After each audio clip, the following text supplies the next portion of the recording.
Welcome back to the channel. I'm Robert and this is the Project Nomad.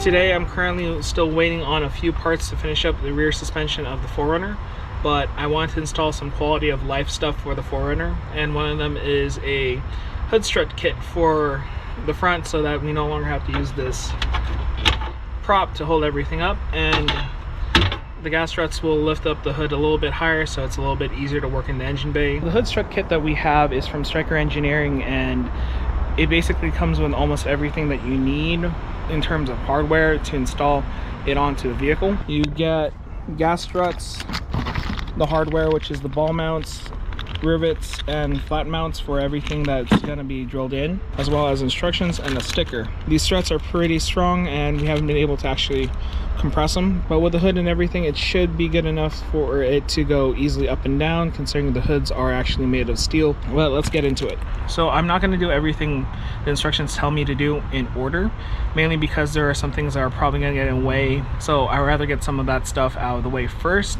And one of them is this hose for the hood sprinklers, or the windshield sprinklers or sprayers, and all they tell you to do is basically pop this thing out, which hopefully I don't break the tab, but basically pop it out and zip tie it to the ABS module, or if your 4runner didn't come with the ABS module, just zip tie it to any of the other structures around, so you just free up some of the room for the struts to actually just move around freely.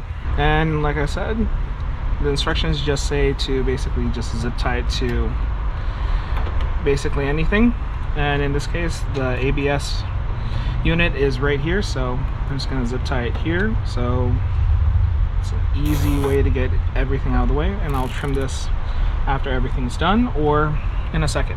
So with the windshield sprayer hoses out of the way, we can actually get into the bag of goodies that they gave us.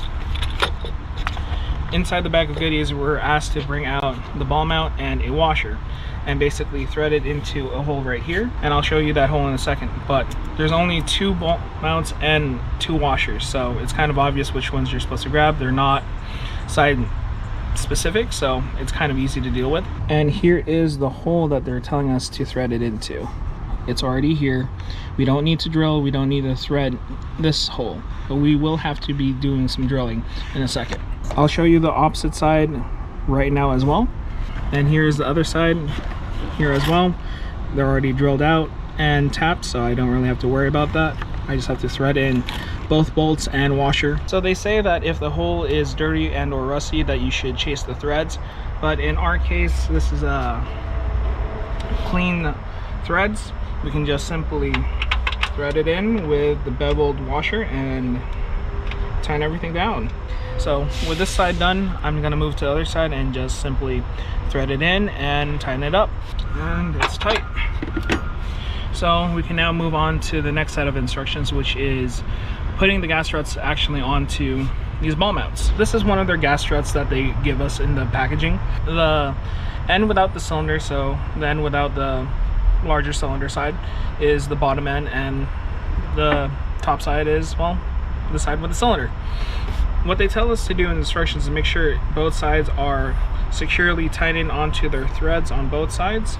From here they say literally just pop it onto the ball mounts just like that with a click, and then in the next portion they tell us to do is get the flat mounts and then pop it into the top side as well.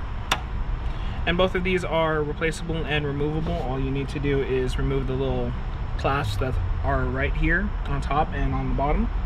You can just use a flathead screwdriver and just pop them out.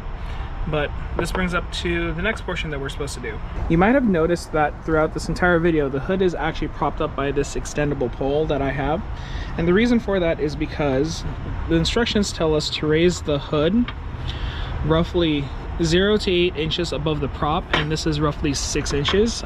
I won't be able to show you off in with a tape measure, but it is 6 inches away from the actual prop to the normal catch hole that's right here. And the reason for that is because these gas struts are actually pretty tall and they have a certain amount of extendability, and to get as much out of these as possible you can go from 0, which is where the prop was originally, so right here.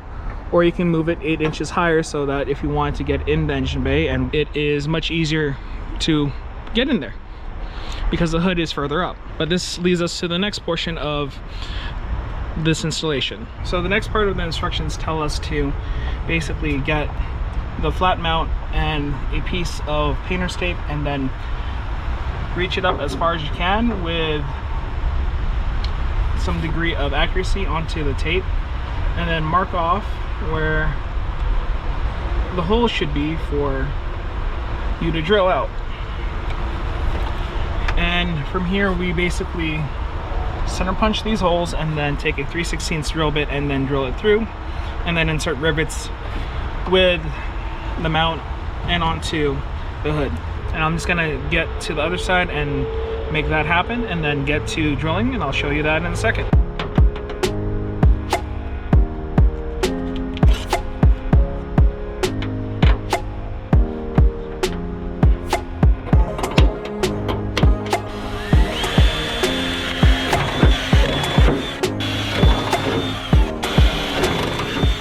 So I got both sides drilled out over there and here, and all I'm gonna do now is insert the rivets so that this thing will mount securely. I finished one side, the other side should just be as easy. All I'm gonna do now is just get the rivet gun and start pushing it against the side, captured. Make sure everything's secure, and then start squeezing everything together.